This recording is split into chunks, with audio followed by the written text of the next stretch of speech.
সমাজে কিছু ব্যক্তি যারা সুদ খায়, এরকম কিছু ব্যক্তি আছে যারা মসজিদ পরিচালনা কমিটিতে যুক্ত থাকে, এদের বিষয়ে কি বলবেন? নতুন বাংলাদেশে অন্তত আপনাদের একটা সংস্কার করা দরকার, আমাদের একটা সংস্কার করা দরকার।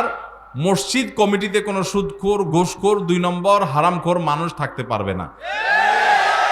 আল্লাহর ঘর পরিচালনা করবেন কারা? আল্লাহ কোরআনে কারিমে বলেছেন, ইন্নামা ইয়ামুরু মাসাজিদাল্লাহি মান আমানা বিল্লাহি ওয়াল ইয়াউমিল আখির ওয়া আকামাস সালাহ ওয়া আতাজ যাকাত ওয়া লাম ইয়াখশা ইল্লাল্লাহ।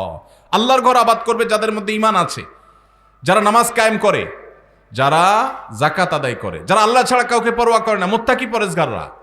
এখন মাংসপেশি দেখে, বাহুর জোট দেখে, টাকার জোট দেখে মসজিদ কমিটির সদস্য করা ঠিক না।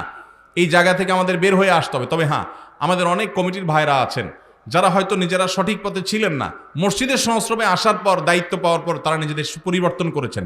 তাদেরকে অবশ্যই আমরা সাধুবাদ জানাবো এবং মাথার উপরে তুলে রাখবো। এবং যারা এখনো সংশোধন হন নাই তাদেরকেও আমরা বলবো, আপনারা সংশোধন হয়ে যান, পরিবর্তন তো করার দরকার নাই।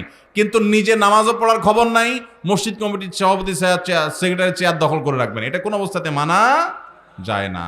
আমাদের নিজেদেরকে পরিবর্তন করার সিদ্ধান্ত নিতে হবে এগুলো।